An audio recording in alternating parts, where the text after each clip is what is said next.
tậpភាពដែលធ្វើឲ្យគេស្រក់ទឹកភ្នែកមិនដឹងខ្លួនក្រោយពេលដែលឃើញតុក្កតារាប់ពាន់រាប់ម៉ឺនហោះចូលទៅក្នុងទីលានបាល់ទាត់នៃការប្រកួតរបស់ក្លឹបបឹងកេតជាមួយនឹងក្លឹបប្រខាន់រាជស្វាយរៀង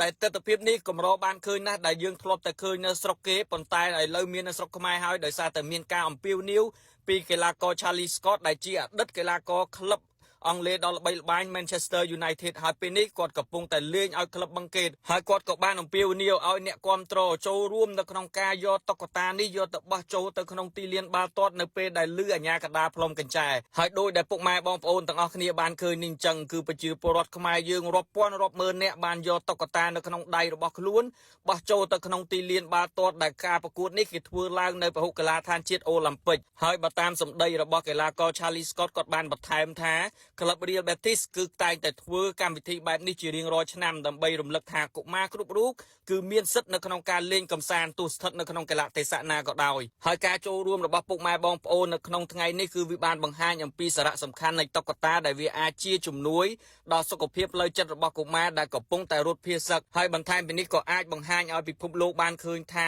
ខ្មែរយើងកំពុងតែត្រូវការសន្តិភាពជាពិសេសគឺកុមារដែលរងទុក្ខហើយតុក្កតាទាំងអស់ហ្នឹងណាដែលពុកម៉ែបងប្អូនទាំងអស់គ្នាបានយកទៅបរិច្ចាគបោះចូលទៅក្នុងទីលានគឺនឹងមានក្រុមការងារគាត់នឹងចុះទៅប្រមូលរៀបចំយកទៅវិចខ្ចប់ហើយនឹងយកទៅចែកជូនបន្តដល់កុមារជនភាសឹកហើយអរគុណមែនតើសម្រាប់ការចូលរួមរបស់ពុកម៉ែបងប្អូនទាំងអស់គ្នានៅក្នុងល្ងាចនេះហើយសង្ឃឹមថាកម្មវិធីមនុស្សធម៌បែបនេះគឺនឹងដកជាប់នៅក្នុងអារម្មណ៍របស់ពុកម៉ែបងប្អូនទូទាំងប្រទេសកម្ពុជាហើយក៏ជាសារមួយទៅដល់ពិភពលោកឲ្យគេបានឃើញថាខ្មែរយើងពិតជាត្រូវការសន្តិភាពពេញលេញហើយអរគុណពុកម៉ែបងប្អូនទាំងអស់គ្នាដែលបានតាមដានវីដេអូមួយនេះចាំជួបគ្នានៅវីដេអូក្រោយទៀត